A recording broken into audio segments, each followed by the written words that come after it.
Welcome two bit inning. साथ में मिलकर शुरू करते हैं जिंदगी की दूसरी इनिंग। डेली बेसिस पे अपडेट देने का ऑब्जेक्टिव ये है कि जो बीते 24 घंटे में जो सबसे इंपॉर्टेंट न्यूज़ है, एक या दो न्यूज़, तीन भी हो सकती है, चार भी हो सकती है, बट अगर एक होगी तो मैं एक ही न्यूज़ कवर करूंगा। उसको बताने की कोशिश की जाती है ताकि आपको उस न्यूज़ के बारे में जो रियल रीजंस है और एनालिसिस है वो पता लग जाए। ताकि न्यूज़ को पढ़ना एक चीज़ है और न्यूज़ की एनालिसिस होना एक चीज़ है, न्यूज़ की समझ होना एक चीज़ है, राइट।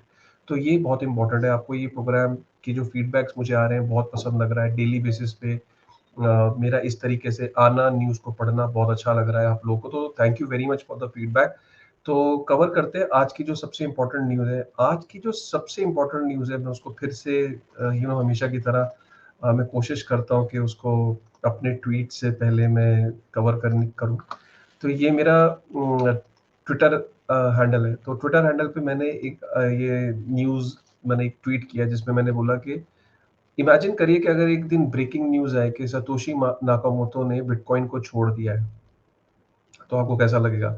आप ऑब्वियसली आप कहोगे कि सर क्यों मज़ाक कर रहे हो? सतोशी नाकामोटो के बिटकॉइन छोड़ देने से क्या फ़र्क पड़ता है? सतोशी नाकामोटो कौन था ये तो किसी को भी नहीं पता।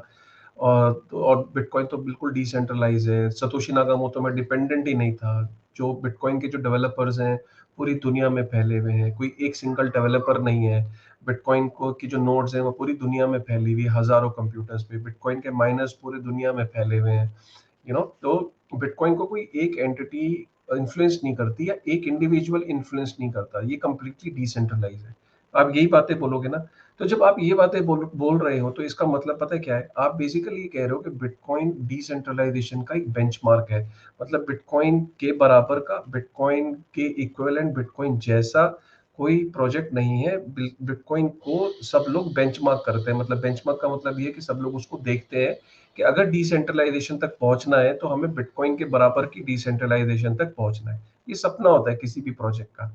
और इसी सपने को दिखा दिखा के वो प्रोजेक्ट दूसरों को सेल किया जाता है, ठीक है। सो बेसिकली क्या है कि अभी जो लेटेस्ट न्यूज ये आ रही है डीफाई के अंदर जो दो सबसे बड़े डेवलपर थे, दो सबसे बड़े नाम थे। और जो सबसे बड़े नाम थे उसमें एंड्रे क्रोने जो है वो एक बहुत बड़ा नाम था। और एक जो दूसरा नाम था वो एंटन नेल का नाम था।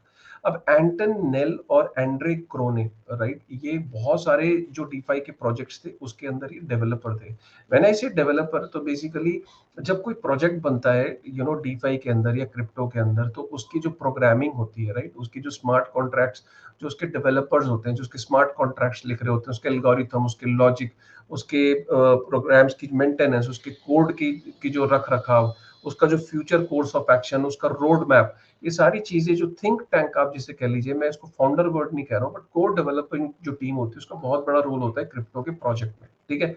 अब ये बेसिकली इन बहुत 25 प्रोजेक्ट्स के अंदर ये कोर डेवलपर थे और कुछ में तो ये लीड डेवलपर थे। और ये बहुत रिस्पेक्टेड नाम है। मतलब एंड्रे क्रोने 2021 का सबसे इन्फ्लुएंशियल आदमी भी कॉइनडेस्क ने इसको अवार्ड किया था। और ये बहुत बड़ा नाम है एंड्रे क्रोने और एंटन नेल। ये बेसिकली इतने प्रोजेक्ट में थे कि आपने प्रोजेक्ट का नाम सुना होगा, जैसे कि Yearn Finance, Solidly, Fantom. Fantom बहुत मेजर प्रोजेक्ट है और उसके अंदर भी देवर इन्वॉल्व। तो ये इतने सारे प्रोजेक्ट्स के अंदर इन्वॉल्व थे, 25 से ऊपर प्रोजेक्ट थे। फिर इवेंचुअली जो हमने ये ट्वीट देखा एंटन नेल का कहना है कि Andre and I have decided that we are closing the chapter of contributing to the DeFi and crypto space. There are close to 25 applications and services that we are terminating on 3rd of April. 3rd of April को ये पूरी तरीके से terminate कर देंगे। ये DeFi और crypto space से ही जा रहे हैं। मतलब ये वापस ही नहीं आएंगे। इनका ये कहना है कि क्रिप्टो और डीफाई स्पेस में, इनफैक्ट इनका ये कहना है कि इन प्रोजेक्ट्स के अंदर से जो में से they are going, so basically 25 से ऊपर है जहाँ पे ये जिनका इनका इम्पैक्ट समहाउ कम था। लेकिन कुछ बड़े प्रोजेक्ट हैं जहाँ पे इनका बहुत इम्पैक्ट था, जैसे कि Yearn finance, keep three dot network, multi chain, chainlist dot ORG, solidly, bribe.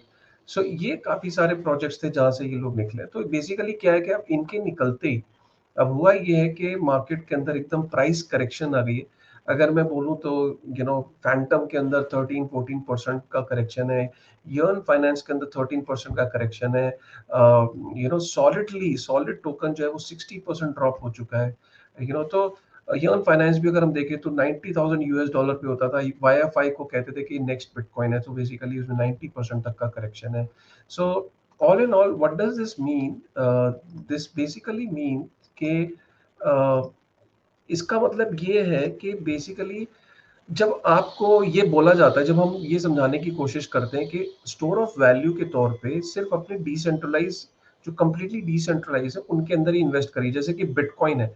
जब हम ये कहते हैं कि आप सिर्फ बिटकॉइन में इन्वेस्ट करिए, तो बिटकॉइन के अंदर इन्वेस्टमेंट का मतलब क्या है कि आपका जो उसको as a store of value, वो परफेक्ट स्टोर ऑफ वैल्यू है। उसको कोई, वो किसी एक आदमी पर डिपेंडेंट नहीं है, वो किसी एक आदमी पे डिपेंड नहीं कर रहा, वो किसी एक संस्था पे नहीं है, वो उसको कोई एक संस्था नहीं चला रही, वो सेंट्रलाइज नहीं है। लेकिन काफ़ी सारी बार क्या होता है कि आपको मार्केटिंग के थ्रू प्रोजेक्ट्स ये बताने की कोशिश करते हैं कि वो भी डिसेंट्रलाइज है।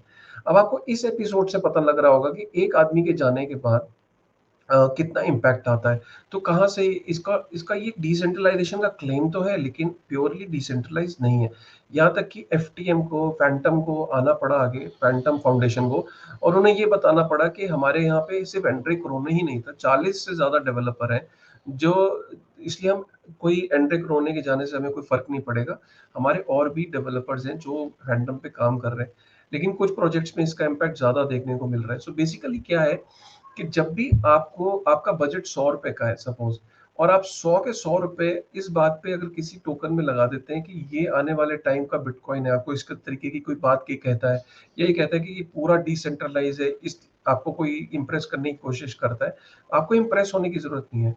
आपका जो मेजर स्टोर ऑफ वैल्यू जो जो जो बिटकॉइन है, उसी में आपको अपनी इन्वेस्टमेंट्स करनी चाहिए मेजर।